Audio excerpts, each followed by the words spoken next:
Hello guys, hope you have such a great day. Today we want to learn you how to convert any website to a Figma design.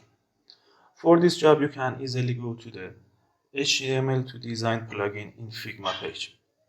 In here you can with clicking on open select every project you want to convert website to Figma design. And if you don't want, you can create a new project.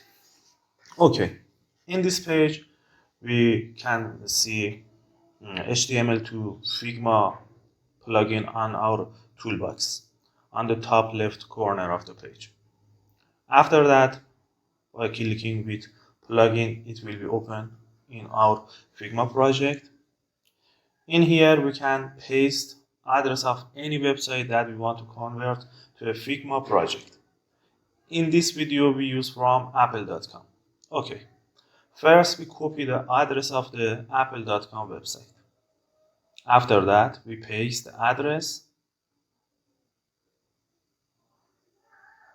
and click on import. After a few moments, whole the page will be converted to a Figma design file for us, and we can easily edit that. And that's it. All you need to do. You can do this to every project or every website that you want. If you have any question, can ask me in comments. Have a good day.